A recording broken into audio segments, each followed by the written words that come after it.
Now, please welcome to the stage USC's Vice Provost for the Arts, Dr. Josh Kuhn, who will introduce our next musical act.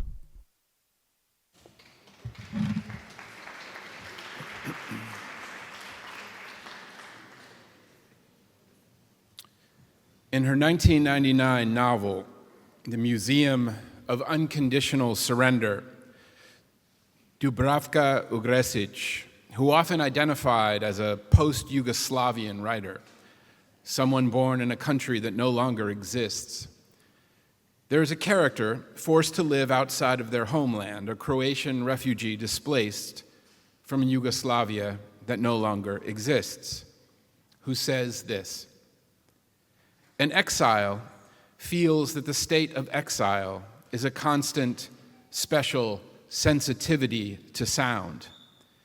So I sometimes feel that exile is nothing but a state of searching for and recollecting sound."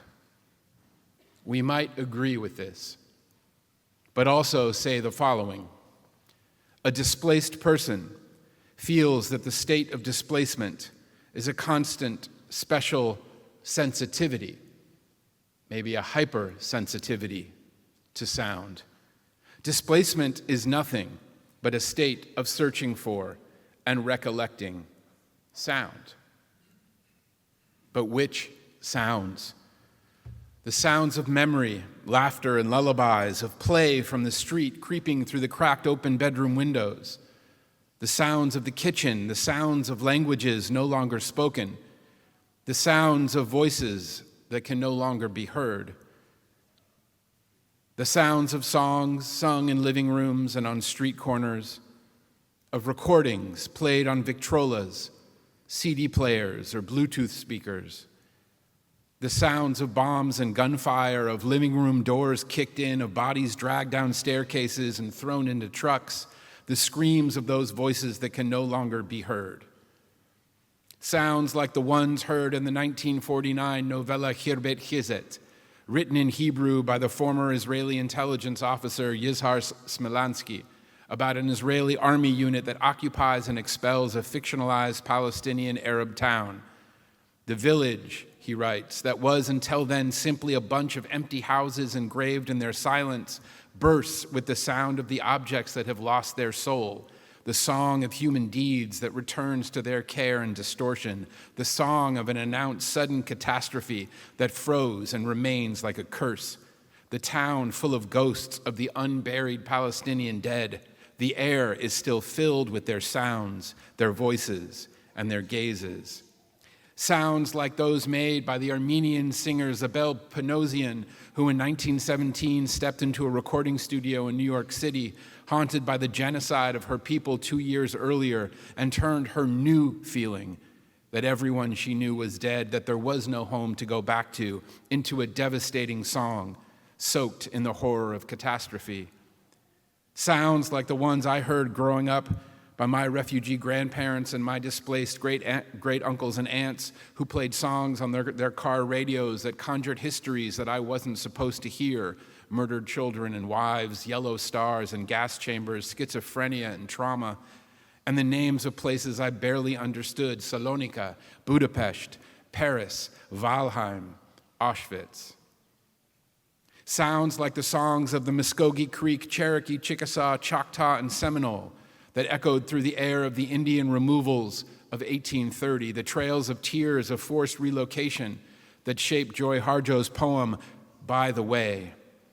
All I wanted was the music, she writes. I would tell you now. Within it, what we cannot carry. The displaced have a special sensitivity to sound because within it is all that cannot be carried. Within song, within music, all that cannot be carried. This is why song is a consistent feature of our displaced world, why song saturates refugee camps, why song can be heard in detention centers, why music cassettes have been found amidst the rubble of trashed refugee boats in the Mediterranean, why CDs of banda, norteño, and R&B oldies are found in backpacks in the Arizona desert, why a Salvadoran migrant stood atop the speeding train, the infamous La Bestia, that took him across 2 national borders en route to a third, and he sang all the way as the mariachi del tren, why Hamada and Saeed and Rahaf, displaced musicians living in Gaza City, their homes bombed into rubble, the children of families previously displaced from camps in Israel and Jordan, have never stopped singing over the past year, singing with kids in bomb shelters, recording new songs in camps, releasing music over Instagram and TikTok from a temporary home in Qatar, while Yazidi refugees in Lincoln, Nebraska gather in barbershops and living rooms and public parks to sing of their genocides, their displacements, their uprootings, to mourn through sound.